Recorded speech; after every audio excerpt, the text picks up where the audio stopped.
With all four members of the family leaving at different times in different directions, mornings were flurried in the Quimby household. On the days when Mr. Quimby had an 8 o'clock class, he left early in the car. Beezus left next because she walked to school and because she wanted to stop for Mary Jane on the way. Ramona was third to leave. She enjoyed these last few minutes alone with her mother now that Mrs. Quimby no longer reminded her she must be nice to Willa Jean. "Did you remember to give me a hard-boiled egg in my lunch like I asked?" Ramona inquired one morning. This week, hard-boiled eggs were popular with third graders, a fad started by Yard Ape, who sometimes brought his lunch. Last week, the fad had been individual bags of corn chips. Ramona had been left out of that fad because her mother objected to spending money on junk food. Surely her mother would not object to a nutritious hard-boiled egg. "Yes, I remembered the hard-boiled egg, you little rabbit," said Mrs. Quimby. "I'm glad you have finally learned to like them." Ramona did not feel it necessary to explain to her mother that she still did not like hard-boiled eggs, not even when they had been dyed for Easter. Neither did she like soft-boiled eggs because she did not like slippery, slithery food. Ramona liked deviled eggs, but deviled eggs were not the fad, at least not this week. On the bus, Ramona and Susan compared lunches. Each was happy to discover that the other had a hard-boiled egg, and both were eager for lunchtime to come. While Ramona waited for lunch period, school turned out to be unusually interesting. After the class had filled out their arithmetic workbooks, Mrs. Whaley handed each child a glass jar containing about 2 inches of a wet blue substance. She explained that it was oatmeal dyed blue. Ramona was first to say yuck. Most people made faces, and Yard Ape made a gagging noise. "Okay, kids, quiet down," said Mrs. Whaley. When the room was quiet, she explained that for science they were going to study fruit flies. The blue oatmeal contained fruit fly larvae. "And why do you think the oatmeal is blue?" she asked. Several people thought that blue dye was some sort of food for the larvae, vitamins maybe.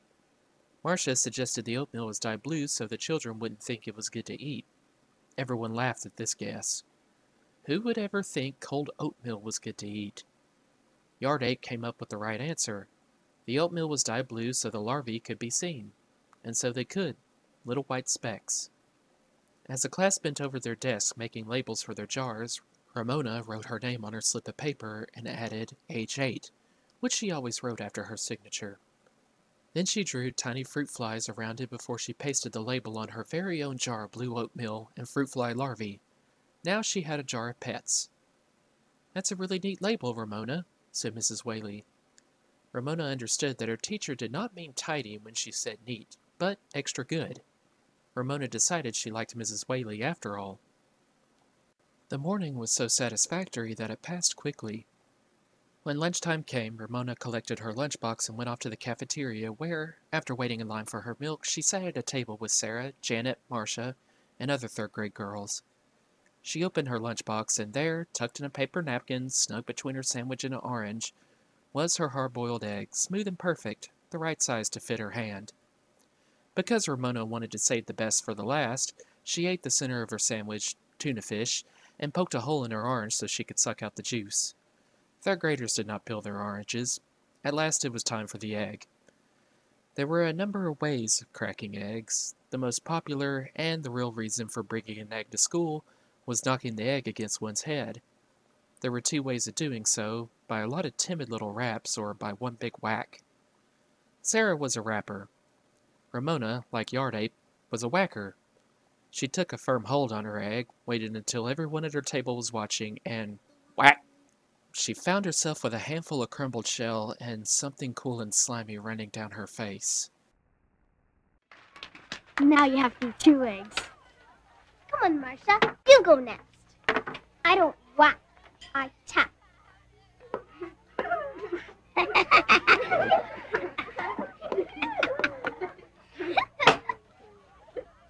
Watch me. I'm not afraid. A whack with 2 hands. 1, 2, 3.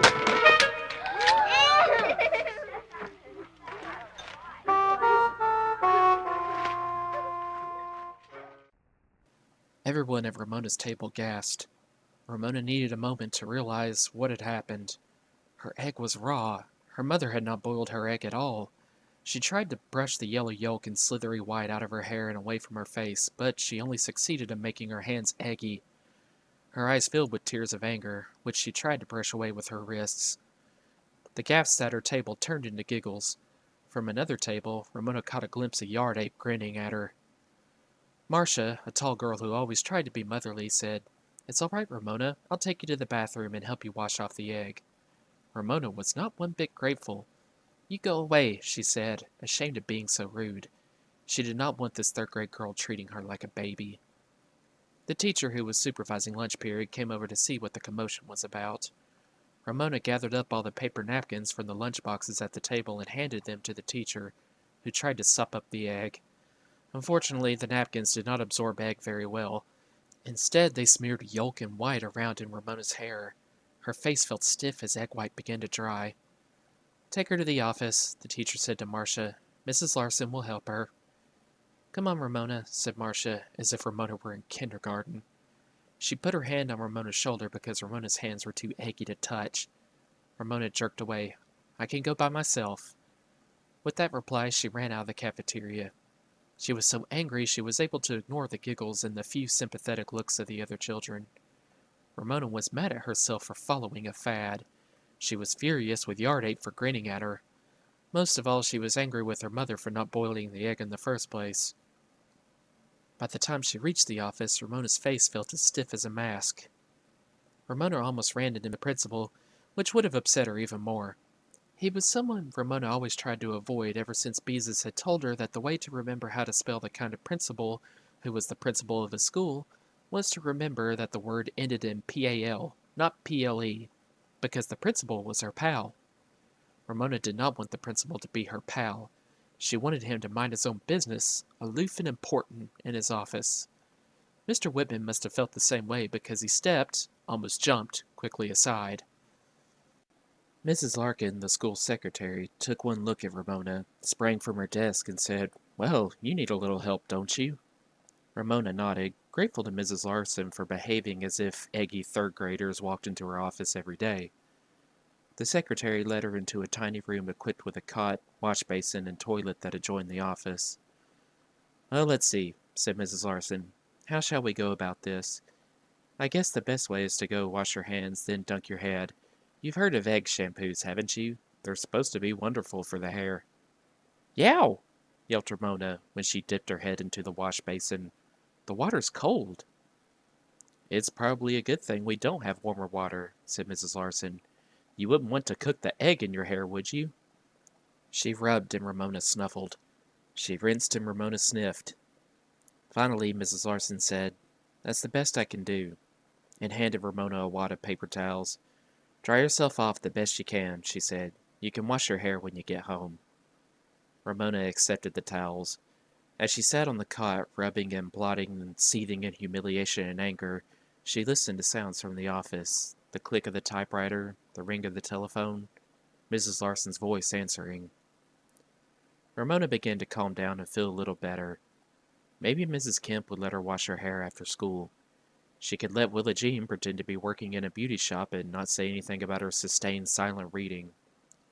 One of these days, Willa Jean was sure to catch on that she was just reading a book, and Ramona wanted to postpone that time as long as possible. Toward the end of the lunch period, Ramona heard teachers drift into the office to leave papers or pick up messages from their boxes. Then Ramona made an interesting discovery. Teachers talked about their classes. "My class has been so good today," said one teacher. "I can hardly believe it. They're little angels." "I don't know what's the matter with my class today," said another. "Yesterday they knew how to subtract, and today none of them seems to be able to remember." "Perhaps it's the weather," suggested another teacher. Ramona found all this conversation most interesting. She had blotted her hair as best as she could when she heard Mrs. Whaley's big cheerful voice speaking to Mrs. Larson. "Here are those tests I was supposed to hand in yesterday," she said. "Sorry I'm late." Mrs. Larson murmured an answer. Then Mrs. Whaley said, "I hear my little show-off came in with egg in her hair." She laughed and added, "What a nuisance." Ramona was so stunned she did not try to hear Mrs. Larson's answer. Show-off? Nuisance? Did Mrs. Whaley think she had broken a raw egg into her hair on purpose to show off?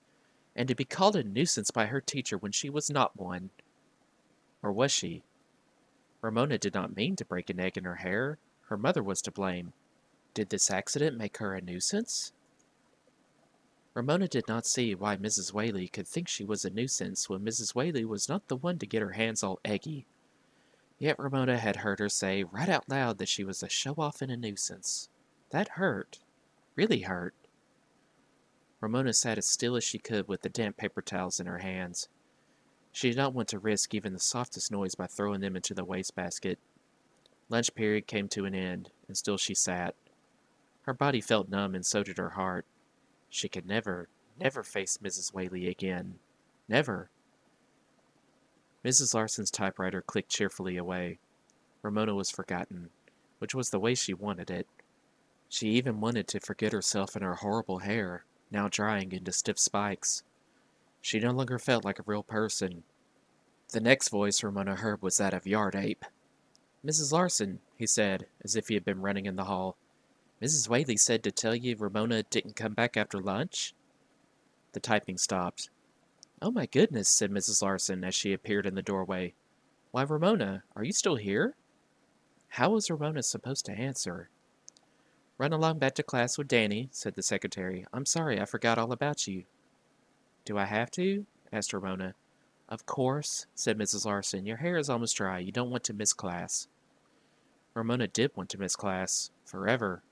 The third grade was spoiled forever. "Aw, come on, Ramona," said Yard Ape, for once not teasing. Surprised by sympathy from Yard Ape, Ramona reluctantly left the office. She expected him to go on ahead of her, but instead he walked beside her, as if they were friends instead of rivals. Ramona felt strange walking down the hall alone with a boy. As she trudged along beside him, she felt she had to tell someone the terrible news. "Mrs. Whaley doesn't like me," she said in a flat voice. "Don't let old Whaley get you down," he answered. "She likes you okay. You're a good kid." Ramona was a little shocked at hearing her teacher called Old Whaley. However, she squeezed comfort from Yard Ape's opinion. She began to like him. Really like him. When they reached their classroom, Yard Ape, perhaps thinking he had been too nice to Ramona, turned and said to her with his old grin, "Egghead." Ooh. There was nothing for Ramona to do but follow him into the room. Sustained silent reading, or dear, as Mrs. Whaley called it, was over, and the class was practicing writing cursive capital letters. Mrs. Whaley was describing capital M as she wrote it on the board. Swoop down, swoop up, down, up again, and down. Ramona avoided looking at her teacher as she got out paper and pencil and began to write the capital letters of the alphabet in careful, even script. She enjoyed the work, and it soothed her hurt feelings until she came to the letter Q. Ramona sat looking at the cursive capital Q, the first letter of her last name. Ramona had always been fond of Q, the only letter of the alphabet with a neat little tail. She enjoyed printing Q, but she did not like her written Q. She had made it right, but it looked like a big floppy 2, which Ramona felt was a dumb way to make such a nice letter. Ramona decided right then and there that she would never again write a cursive Q. She would write the rest of her last name, Quimby, in cursive, but she would always, no matter what Mrs. Whaley said, print her capital Q's. "So there, Miss Whaley," thought Ramona, "you can't make me write a cursive Q if I don't want to." She began to feel like a real person again.